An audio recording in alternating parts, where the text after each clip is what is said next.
Yin Yang theory is the most important fundamental concept of the traditional Chinese medicine. ये main fundamental concept है TCM का. TCM believes that all thing in the universe either yin or yang. Universe में जो भी है वो यिन से बना है या यांग से बना है. ये टीसीएम का अपना कंसेप्ट है, उसका मानना है. आप सिंबल से भी समझ सकते हैं. सिंबल को आप ध्यान से देखिए. दिन में यिन है तो रात में यांग भी है. नाइट में यानी कि यिन में यांग भी है और यांग में यिन भी है. क्योंकि जो दिन है वो रात में परिवर्तित होगा, कन्वर्ट होगा, और जो रात है वो दिन में. तो कहीं ना कहीं जो दिन है वो रात की तरफ जा रहा है, तो वहां पर भी यिन है. Day is yang, night is यिन.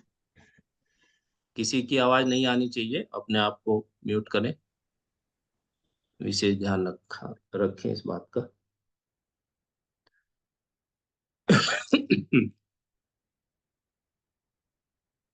तो आप सिंबल से समझ सकते हैं. दिन में आप देख ही रहे हैं सिंबल को. नाइट में यांग भी है, मतलब यांग में यिन है तो यिन में यांग है. आज हमें इसी कंसेप्ट पर डिस्कस करना है. Theory of yin and Yang. However, there are no absolutes. Nothing is ever all yin or all yang, but a balance between the two forces. जैसे अभी रात है तो वो रुकी हुई नहीं है, वो दिन की तरफ अग्रसर है, दिन में कन्वर्ट होने वाली है. जब मॉर्निंग होती है तो रात दिन में चेंज हो जाती है और फिर दिन रात में बदल जाता है. क्या हो रहा है? यिन यांग में व यांग यिन में चेंज हो रहा है. When winter turns into spring, it is considered a changes from yin to yang. yin yang में कन्वर्ट हो रहा है. जैसे मौसम है विंटर का, उसके बाद फिर स्प्रिंग सीजन आता है. तो यिन और यांग ये एक जगह रुके नहीं रहते हैं, इनमें चेंज होते रहते हैं. इसी प्रकार हमारी बॉडी में भी अ, इनमें इम्बैलेंस होता रहता है. इसका समाधान क्या है वो हम अभी आगे पढ़ेंगे. These forces are opposite. दोनों एक दूसरे के विपरीत हैं. And yet complementary and share an interdependent relationship. एक दूसरे के विपरीत हैं लेकिन परस्पर एक दूसरे पर निर्भर भी हैं. Without yin there would be no yang and without yang no yin. Yin के बिना यांग नहीं है और यांग के बिना यिन नहीं है. बॉडी में अगर हमारी यिन समाप्त हो जाएगा तो भी डेथ हो जाती है, और यांग समाप्त हो जाएगा तो भी डेथ मानी जाती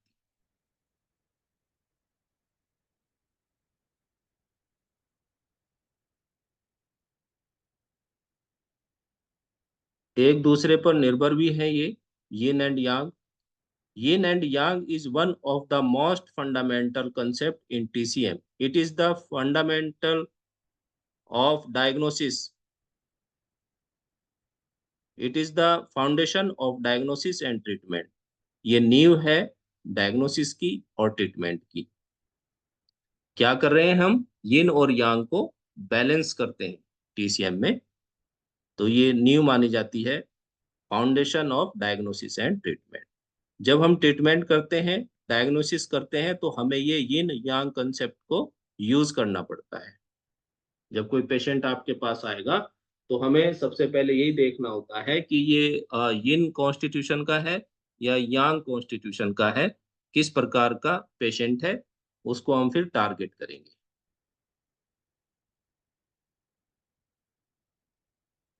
the idea of harmony and balance are the basis of yin and यांग.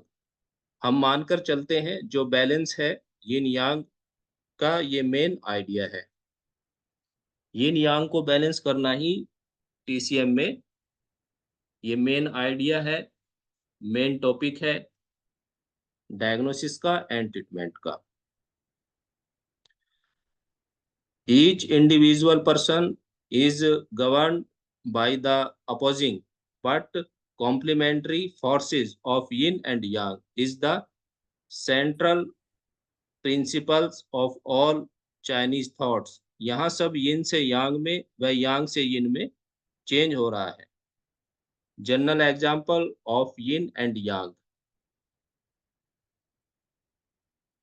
थोड़ा सा एक दो एग्जाम्पल है। आपको मैंने बताया था कि एक आप टेबल बना लेना, तो सब उसको ओपन कर लें, आपके पास रजिस्टर है तो, और उसमें नोट भी करें। General example of yin and yang का कुछ आपको एग्जाम्पल दे करके समझाते हैं। Female is yin, male is yang. Night is yin और डे इज यांग। मून, चंद्रमा इज यिन और सन इज यांग। वेट, गीला is yin and dry is yang. जब आप देखेंगे अपने पेशेंट की डायग्नोज करेंगे तो आप देखेंगे उसको गीलापन है, हाथ में पैर में पसीने हैं, तो कहीं ना कहीं यिन बढ़ा हुआ है। और ड्राई है तो यांग टाइप की डिजीज है। तो इस टेबल से हमें ये पता चलता है। Cold is yin, hot is yang. अपनी टेबल में आप इसको नोट करते जाएंगे। विंटर इज यिन और summer is yang. Death is ying yin और birth is yang. Small yin, large yang में आता है। सॉलिड यिन है तो होलो यांग है। इंटीरियर अंदर का यिन और एक्सटीरियर यांग है। अर्थ इज यिन और हेवन इज यांग। जब हम अपनी बॉडी पर जाएंगे तो जो लोअर बॉडी है वो यिन होती है, अपर बॉडी यांग होती है। इंटरनल बॉडी यिन है, एक्सटर्नल बॉडी यांग है। Medial side of limbs is yin है। Lateral side of limbs, back of the body, sorry lateral side of limbs, पैर की जो बाहर की साइड है वहां से गोल ब्लैडर मेडियन जाता है, वो यांग में आता है। और जो मीडियल साइड है, अंदर की साइड है, वो यिन में आती है। तो वहां से आप डायग्नोज करेंगे पेशेंट को रोग किस टाइप का है, यिन का है या यांग का है। तो ये सब फॉर्मूलाज आपको याद रखने पड़ेंगे, इनको आपको याद करना है। तो जो मेन मेन पॉइंट है वो इसमें मैं बता रहा हूँ आपको। Front of the body is yin, back of the body is yang. अगर हम हेड को लेते हैं तो हेड इज यांग और टॉ इज यिन। सभी जो यिन मेरिडियन है वो यिन है। अगर हम मेरिडियन की बात करते हैं तो यिन मेरिडियन यिन है और यांग मेरिडियन यांग है। 5 सॉलिड ऑर्गन होते हैं और 6 हॉलो ऑर्गन होते हैं। जो 5 सॉलिड ऑर्गन है वो यिन माने जाते हैं, इन पर भी आगे बात करेंगे।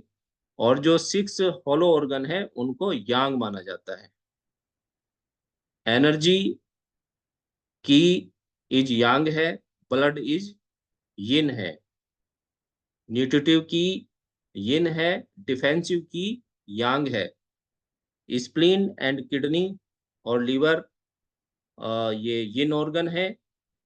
हार्ट एंड लंग्स, इसको डिफाइन करेंगे, ये यिन ऑर्गन है। स्ट्रक्चर, स्प्लीन, किडनी और लीवर, क्योंकि ये लोअर पार्ट में आते हैं ऑर्गन तो इनको यिन में माना जाता है। और जब हम चेस्ट की बात करेंगे तो हार्ट और लंग्स, इन ऑर्गन को यांग में गिना जाता है। अगर हम अपर लोअर साइड को लेंगे उसके हिसाब से जो हार्ट है और लंग्स है उसको यांग में माना जाता है। स्ट्रक्चर इज यिन और फंक्शन इज यांग, इसको याद रखना है। वाटर इज यिन और फायर इज यांग। क्विट शांत यिन, restless is Yang.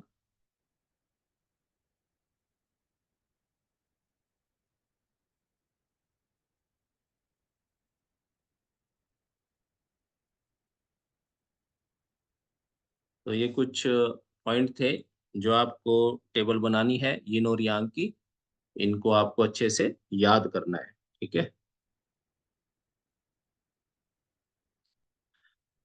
For main aspects of yin and yang.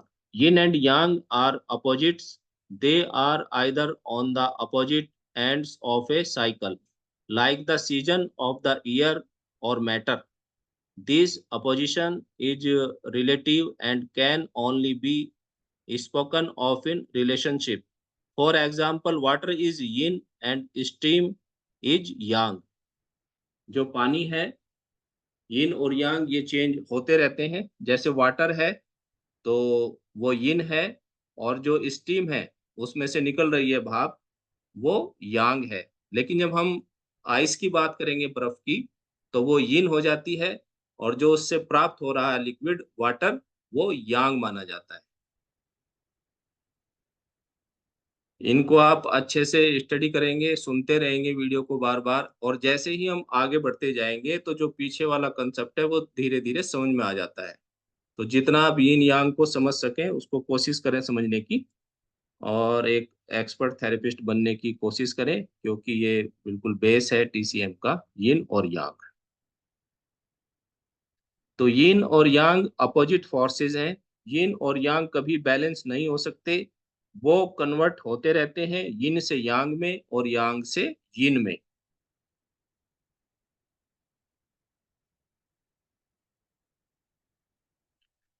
Interdependent कैसे एक दूसरे पर ये निर्भर रहते हैं।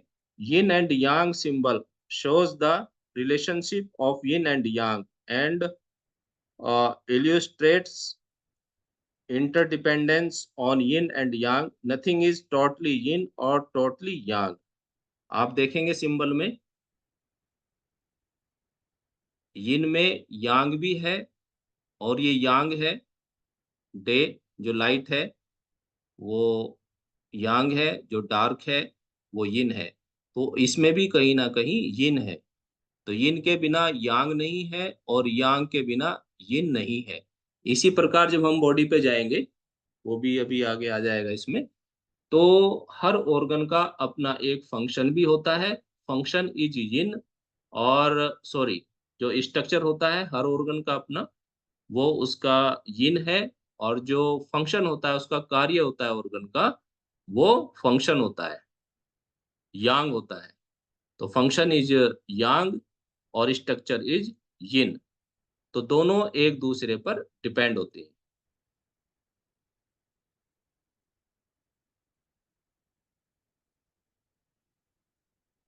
तो यिन कभी टोटली यिन नहीं हो सकता, और यांग कभी टोटली यांग नहीं हो सकता। यांग में यिन होता है और यिन में यांग होता है।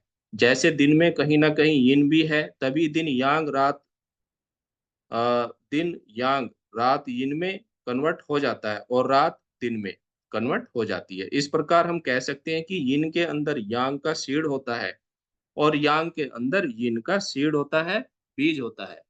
यिन के अंदर यांग का बीज होता है, जैसे इसमें दिखाया गया है, और यांग के अंदर यिन का, और यिन के अंदर यांग का सीड होता है, बीज होता है। इसी से ये कन्वर्ट होते हैं एक दूसरे में। जैसे एग्जाम्पल अभी आगे भी आपको दिए जाएंगे। Yin creates yang and yang activates यिन।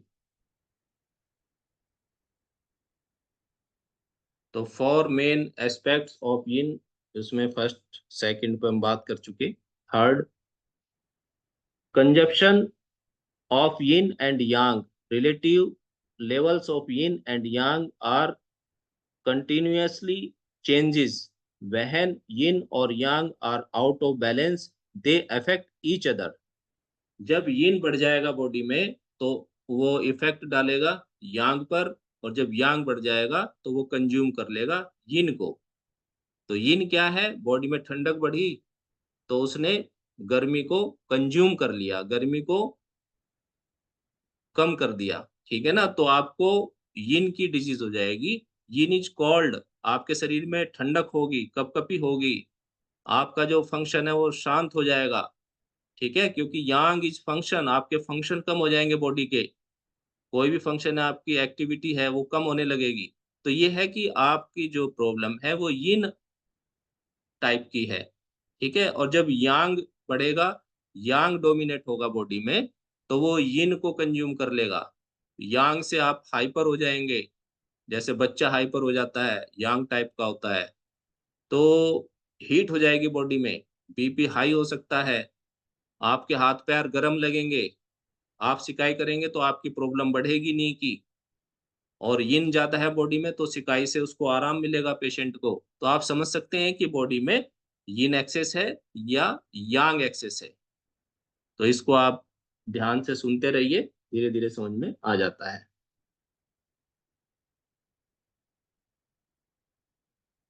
कैसे इफेक्ट डाल सकता है? For possible states of imbalance, excess of yin, yin excess हो सकता है। बी, यांग एक्सेस हो सकता है। सी, डेफिशिएंसी ऑफ यिन हो सकती है। डी, डेफिशिएंसी ऑफ यांग हो सकती है। ठीक है ना, तो एग्जाम्पल मैंने आपको दिया ही है कि बॉडी में यिन एक्सेस होगा तो कोल्ड के सिम्टम्स आएंगे, है ना। तो खाली कोल्ड ही नहीं, आप यहाँ पे टेबल काम आएगी आपके। यिन एक्सेस है तो क्या होगा, yin is cold, yin is dark, yin is body के फ्लूइड्स, लार ज्यादा आएगी, यूरिन ज्यादा आने लगेगा, और पसीना ज्यादा आने लगेगा। तो इस तरीके के जो लिक्विड्स हैं, बॉडी के फ्लूइड्स हैं, वो सारे यिन में आते हैं। कोल्ड भी उसमें आता है, तो मेन पॉइंट है कोल्ड। बाकी आप सभी अपनी टेबल पे ध्यान देंगे तो उसमें डायग्नोज हो जाती है। तो एक्सेस ऑफ यिन हो सकता है, एक्सेस ऑफ यांग हो सकता है। यिन की वीकनेस डेफिशिएंसी हो सकती है, यांग की डेफिशिएंसी हो सकती है। तो यिन बॉडी में एक्सेस होगा तो क्या सिम्टम्स आएंगे, और यांग एक्सेस होगा तो क्या सिम्टम्स होंगे, ये मैं आपको अभी बता चुका हूं। Transformation of yin and Yang, one can change into the other, but it is not a random event happening only when the time is right. जब ये कन्वर्ट होते हैं एक दूसरे में तो इनका भी एक अपना समय होता है, ये अचानक से नहीं होता है। जैसे सर्दी आई है, विंटर है, यिन है, जब वो समर में कन्वर्ट होगी तो उसका एक टाइम है, समय है कि भाई इतने घंटे बाद उसको उसमें कन्वर्ट होना है, इतने महीने बाद उसको कन्वर्ट होना है। तो इसमें समय लगता है, वो एक प्रोसीजर है, उनका एक अपना एग्जैक्ट टाइम होता है। For example, spring only comes when winter finished, spring तभी आएगी सीजन जब विंटर समाप्त हो जाएगी। ठीक है, इसका मतलब है कि समय लगता है। बॉडी में यिन बढ़ा है तो वो लंबे समय तक जब बढ़ता रहेगा तो वो यांग में परिवर्तित हो जाता है। और यांग डिजीज कोई आई है तो धीरे धीरे वो यिन में परिवर्तित हो जाती है।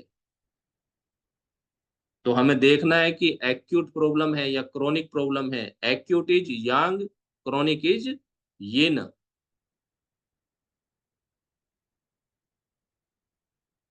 यिन is internal, Yang is external.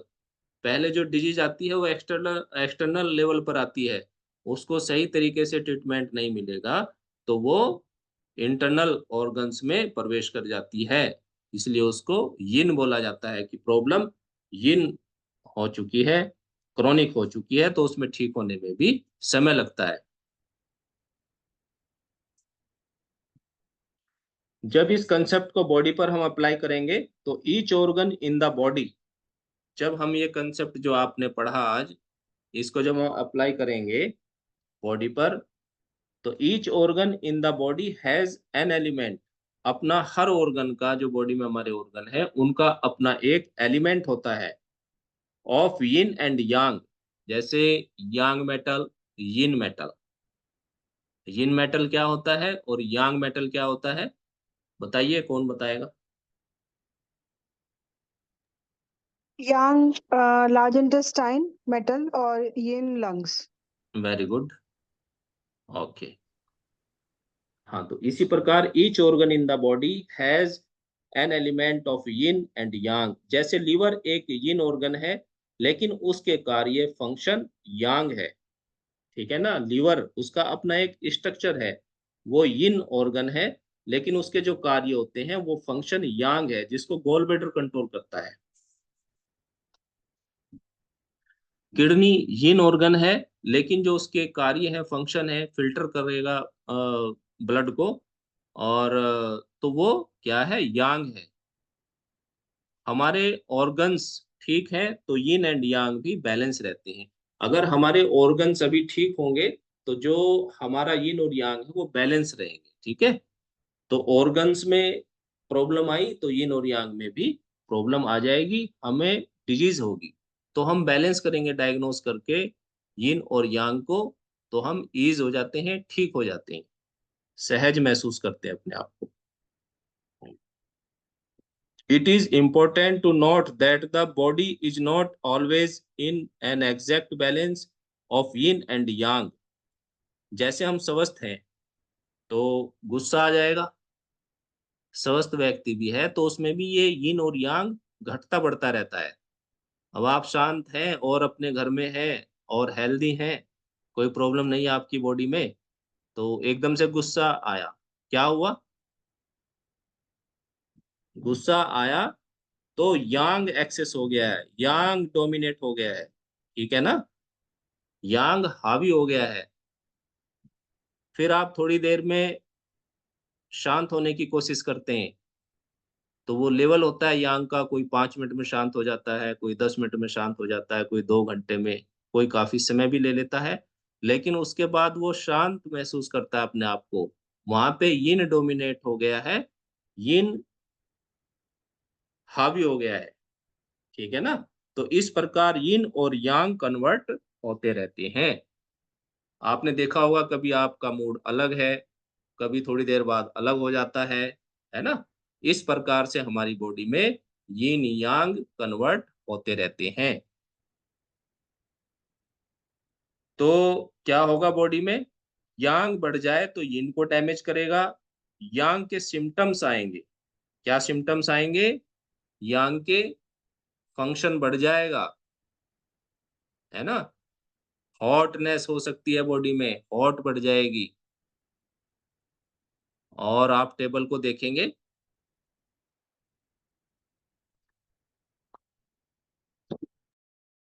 है ना, कोलेस्ट्रॉल बढ़ सकता है आपका, क्योंकि जैसे दूध को पकाते हैं अग्नि पर, धीरे धीरे जब यांग बॉडी में हो जाएगा तो ब्लड भी वहां पर आपका गाढ़ा हो जाएगा, कोलेस्ट्रॉल लेवल बढ़ सकता है आपका, बीपी हाई हो सकता है, और जो फेस है वो भी रेडनेस आ जाएगी उस पर। तो ये सिम्टम्स है जब बॉडी में यांग बढ़ जाएगा। ठीक है ना? और जब टीसीएम वो बढ़ेगा यिन, तो पेल फेस हो जाएगा आपका, पीला चेहरा हो जाएगा, ठंड लगेगी आपको, स्वेलिंग रहेगी आपकी बॉडी में, आपके स्ट्रक्चर में प्रॉब्लम आ सकती है। तो ये सिम्टम्स हैं यिन के। टीसीएम थेरेपिस्ट यिन यांग नेचर की डायग्नोसिस करते हैं और यिन यांग को बैलेंस करते हैं। तो ये सब फंडा है टीसीएम का।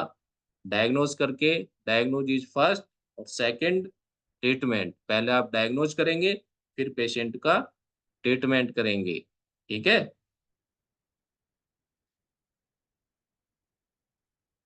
अब इसमें जो हमारे 6 यिन ऑर्गन थे, liver, spleen, kidney, heart, lungs और पेरिकार्डियम। तो पेरिकार्डियम क्या होती है? ये कवरिंग होती है हार्ट की, मेम्ब्रेन होती है उसको। हार्ट की जो मेम्ब्रेन होती है, हर ऑर्गन की अपनी अलग अलग होती है। जैसे लंग्स की शायद प्लूरा होती है, और हार्ट की पेरिकार्डियम होती है। तो ये अलग से ऑर्गन नहीं होता है।